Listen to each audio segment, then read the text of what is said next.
welcome or welcome back. Today we're going to be chatting about all of the books I read in November. I read 4 books this month, which I think is pretty solid. There was like one kind of different book, but other than that, it was generally the same vibe as usual. Let's get into the reviews. The first book I read was Olympus Volume 1 by Rachel Smythe. This is a graphic novel and I gave it 4.5 out of 5. As you can probably guess from the name, this is a graphic novel centered around Greek mythology, but with a modern spin on it.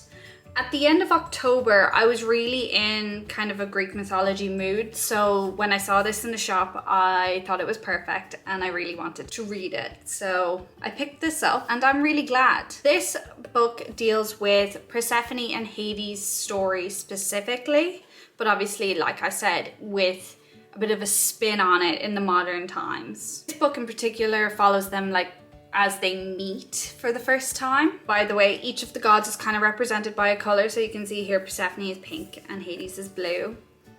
And I'll give you a little peek of what the book looks like. Very pretty. Here you see a lot of pink and purple.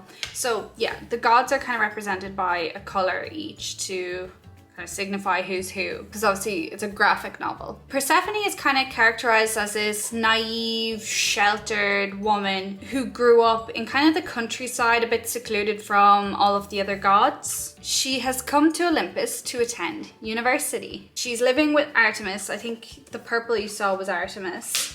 And basically they decide to go out to a party. That's the start of the story. This is one of Zeus's parties and Hades is at that party, being that they're brothers, and he sees Persephone for the first time and is just captivated by her. In his infinite wisdom, he exclaims that Persephone, quote, puts Aphrodite to shame.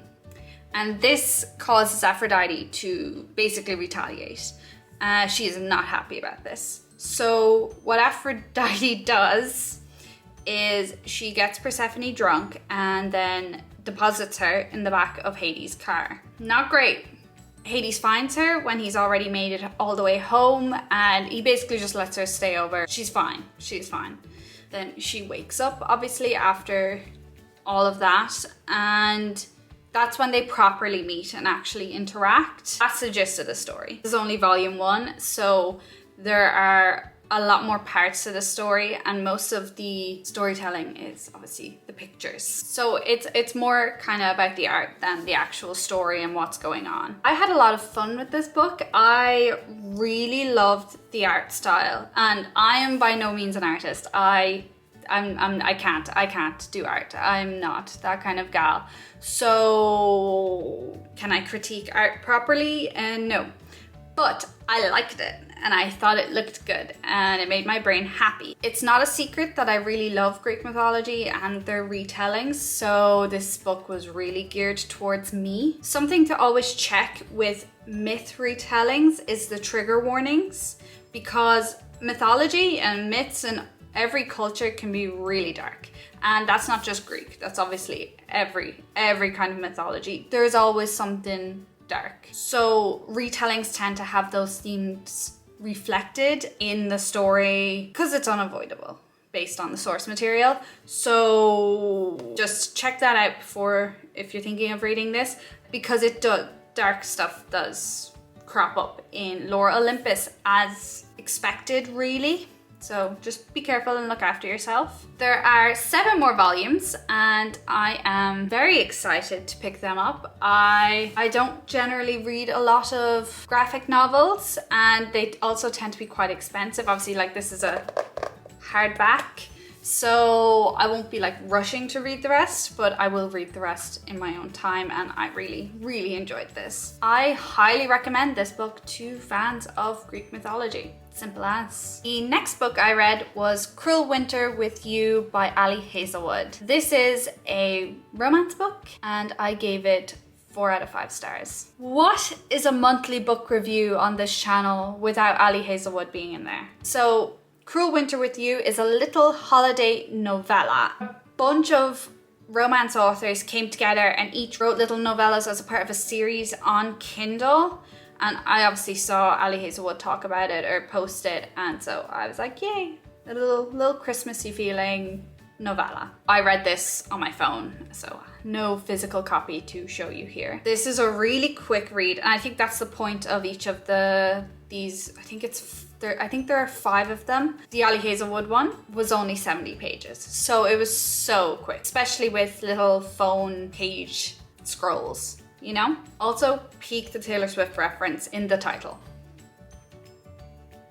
This story is about Jamie and Mark. They've known each other their whole lives. Jamie is a pediatrician who is Mark's older sister's best friend. So we have a best friend's brother situation going on here. Mark is now a tech billionaire? He has a lot of money. He developed something very impressive, allegedly. And he has always been in love with Jamie. That's a bit of the kind of backstory. And so in this novella, it is Christmas Eve and Jamie goes over to Mark's house to borrow a Christmas pan because they're all like in their hometown, you know, back for Christmas. It's just him and the weather is too bad for her to leave. So they're kind of stuck together in the house on Christmas Eve.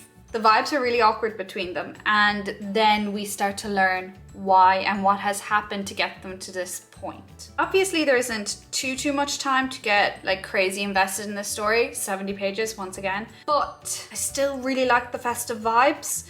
I've already said this on literally just this channel that Ali Hazelwood's skills lie in building up a relationship between the characters in time and space, you know? I love the preamble that she has in all of her books. With these novellas, they're always shorter, and so I never think they're as good because there's no time for the characters to build up. You just gotta assume the background is there, you know?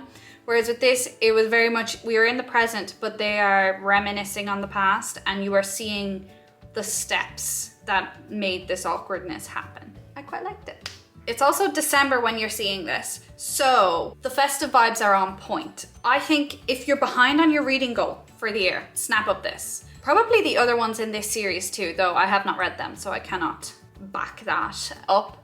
But it's so quick, and it's just like almost a Hallmark movie. Actually, probably take you about the same amount of time to watch a Hallmark movie as to read this book. So it really is like the book version of a Hallmark movie. It's not gonna stick in your head for very long, like you're not gonna be like severely impacted by this book, but you're gonna enjoy it and have a good time while you read it. So like I recommend it for that. It really is a Hallmark movie book. Very sweet book, and I recommend it for the holidays. Next, I read The Atlas 6 by Olivia Blake. This is the first book in a fantasy series, and I gave it 4.5 out of 5. I read this book as a part of a video that I've already posted. I was basically reading the highest and lowest rated books on my TBR. So if you're interested in seeing the process of reading this book, I'll link the video here. But now I've had time to actually collect my thoughts and give you your review. So this book is set in a world kind of like ours, but just not exactly. Some people in this world have powers and magic. There's even like universities for people to study their magic and get to know all their stuff. There seems to be different levels of magic wielder depending on how much skill you have. So like there's certain names for people who just have like parlor trick level stuff, say, I don't know, like maybe visual magic that doesn't do much but looks pretty, versus like life altering, like can cause earthquakes kind of magic. So there seems to be a bit of a scale and different skill levels prominent in this book. There are also just humans. Everyone knows about each other. Like it's all out in the open. None of this secret magic in hiding kind of thing. Within this world, society, whatever, the Library of Alexandria is still around and kicking, but it is also tended to by certain magicians. They're kind of called magicians. There's some other names for them. I'm gonna maybe say magicians, magic wielders, whatever. Every 10 years, 6 people are chosen. These 6 people go through like a year of study and research using the Library of Alexandria's resources, but only 5 of those 6 go on to a second year of study where they can do deeper and more specialized study. And then they kind of just become, some people become caretakers of the library. They basically just tap into the knowledge from this library that this society, is it called the society potentially, covets and does not share with the general public. So it's very like exclusive to be chosen, even just in the initial 6. We obviously have our 6 that are chosen. We have 2 cosmologists who can manipulate matter, and so their powers are very like element-ish based. For example, fire and earth. We also have a naturalist, and in general, naturalists, nature, can do stuff with nature and plants, but this particular naturalist, she is almost like a battery. She can power things up, she can give her life force to plants and make them grow and stuff. So that's our naturalist. Then we have a telepath, so she can read minds. We have an empath. He can read and kind of twist the emotions and desires of other people. And finally, we have a kind of illusionist. This final guy can see through illusions, and his power is really like the power of deduction in a lot of situations. He looks at stuff and knows. So he's kind of like a weird, like, what is his power? Even he is not really sure what his power is and how useful it is kind of his whole thing. Those are our 6. They are all thrown together and they're kind of competing and then allying in order to get through to this second year of study. And they each have their own reasons for wanting to advance, of course. I really like this book. Again, way more than I initially thought I would. It was the book that was at the bottom of my TBR in terms of rating, so my hopes were not that high. But I ended up really liking that, and you could see that in that video, that I am happily surprised as I read it. This book has all of the fun of like a magic school kind of setting without the characters being children. And it does have this like winding prose, and the characters say stuff that no human being would say. Like, it's completely unrealistic in that sense. But that is also the fun of this book. There are some very strong dark academia vibes in here. The characters themselves are all very distinct, which is, thank God, and also incredibly pretentious. So just be wary of that. If, you know, they don't trust each other for good reason. They're constantly arguing or like getting on each other's nerves. So if you don't like that kind of character, maybe this book is not for you. And I did see some criticism online about that, so just be aware of that. But I will definitely continue this series. Like, I really enjoyed the dynamics between the characters and all the different pairings and seeing how they interact, so it was good for me. The final book I read was Funny Story by Emily Henry. This is obviously a romance book, and I gave it 5 stars. Are we shocked? You shouldn't be. This is the other book I read in that video that I linked earlier. I loved it. This book follows Daphne and Miles. Daphne was engaged to this guy called Peter. Miles was going out with this girl called Petra. Peter and Petra have been childhood best friends. Peter and Petra also end up professing their love for each other at his bachelor party. Pause for gasps. Not great. Daphne had originally moved to this small town where this is all taking place for Peter. She left her friends behind. Her mum lives in a different state, I believe. Everything. Like, she got a new job. Her friends are basically just his friends. She kind of just came into the friend group. She lived in a house in his name. Her name is not on that house, so it's not hers. That is like nightmare situation right there. So she's now left without friends and without a place to live. Miles has space, because obviously with Petra leaving him too.